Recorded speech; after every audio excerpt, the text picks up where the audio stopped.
huja subscribe ili wa kwanza kuweza kupata taarifa zetu pindi pale zinapojitokeza. Subscribe hapo unakuwa ni wa kwanza kabisa kuweza kuzipata pale pindi zimetokea tu, na kuweza kushare pia kwa wengine, na kwa ni jambo la umuhimu. Sasa ni kusogezea taarifa hii hapa ambayo inasema Simba imetanguliza mguu mmoja kwenye hatua ya makundi baada ya kupata ushindi wa kishindo wa mabao 3-0 ugenini Eswatini dhidi ya Nsingizini Hotspurs katika mechi yao ya kwanza ya hatua ya pili ya mtoano ya ligi ya mabingwa barani Afrika. Na mambo hayakuwa mabaya sana kwa wawakilishi wengine wa Tanzania, Singida Black Stars, ambao walipata sare ya bao 1-1 dhidi ya Flambeau Center ya Burundi, na shukrani kwao kwa bao la ugenini la Cletus Chota Chama na Simba ya meneja, ndivyo walivyokuwa wakiimba baadhi ya mashabiki wa wekundu hao katika kujibu mashambulizi ambayo yamekuwa wakiapokea kutoka kwa watani wao Yanga, ambao wamekuwa wakiwa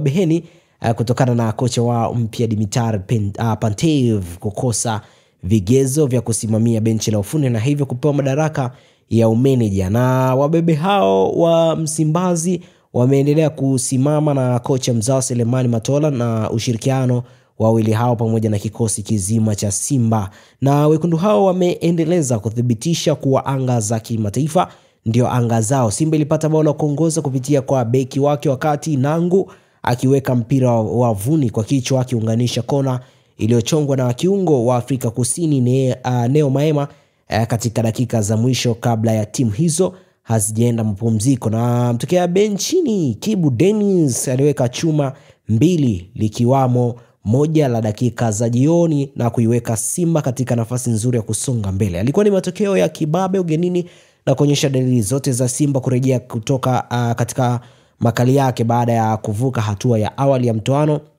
kwa ushindi mwembamba kwa mwendo wa mashabiki kushika roho mkononi. Na mchezo ulivyokuwa kipindi cha kwanza, timu zote zilikuwa zikicheza soka la kushambulia kwa kasi, lakini ilikosekana utulivu kwenye kukamilisha mashambulizi yao, na kwenye mashuti mawili yaliolenga lango kwa Simba, moja ndio kulikuwa kichwa cha Nangu kilichojaa wavuni, huku shuti moja likiwa la mpira wa adhabu ndogo lilopigwa na kiungo Elie Mpanzu katika dakika ya 17. Wenyeji Nsingizini Hotspurs kwenye kipindi cha kwanza hawakufanikiwa kupiga shuti hata moja lilolenga lango, huku mashuti yao 7 yakitoka nje. Simba kwa mara ya kwanza msimu huu iliongozwa kwa kumiliki mpira kwenye dakika za 45 na kwanza ikimiliki kwa 52% dhidi ya 48 za Nsingizini. Na nafasi nzuri ambayo Simba ilitengeneza ilikuwa ni dakika 36 wakati kiungo wao Neo Maema alipopoteza nafasi ndani ya eneo la hatari. Shuti lake kali lilitoka nje kidogo chini, akipokea pasi ya beki Shomari Kapombe. Nsingizini nao ikapoteza nafasi yake dakika 39 kupitia kiungo wake Thubelihe Mavuso akiwa karibu uso wa goli. Shuti lake linapaa, wenyeji wakipoteza nafasi nzuri. Alikuwa Wilson Nangu na alitangulia kuipa Simba bao la kuongoza kwa njia ya kichwa akitumia mpira wa kona Neo Maema dakika 42+2, ambapo zilikuwa dakika za nyongeza hizi. Hilo linakuwa bao la 3 kwa kichwa msimu huu kwa mabeki wa Simba, akitanguliwa na Abdulrazak Hamza, Rushindi Ruk, Chamo Karabowe.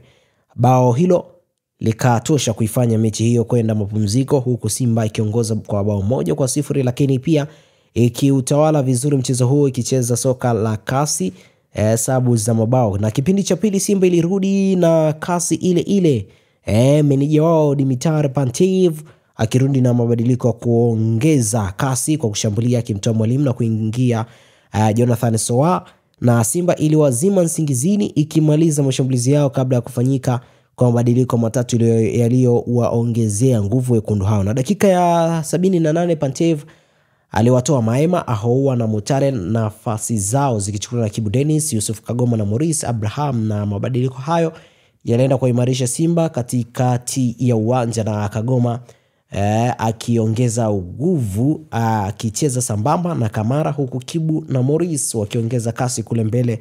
Alikuwa Kibu Dennis ambaye alipatia pia Simba bao la pili dakika ya 84 na likitengenezwa kwa shambulizi kali, mfungaji akigeuka akiufunde na kumalizia kiufunde akipokea pasi kisigino ya Soa. Na mabadiliko hayo yakaendelea kuibeba Simba. Dakika ya 90 Kibu tena akaipa Simba bao la 3 likiwa la pili kwake, akimaliza kwa ufundi akipokea pasi ya Maurice aliyeingia naye kipindi cha pili. Na ushindi huo ambao matatu unaifanya Simba kuendelea na rekodi ya ubabe wakiwa Eswatini, kwani mwaka 2018 ilichapa Mpambane Solos kwa mabao 4-0. Lakini tukumbuki kipa Musa Kamara kuwepo kwenye mchezo huo kutokana na majeraha ya Pantev. Alianza na Yakubu Suleiman ambaye ni mchezo wake wa kwanza wa kimataifa, lakini kipa huyo alisimama imara akionyesha ubora mkubwa golini. Kwa hiyo ipo hivyo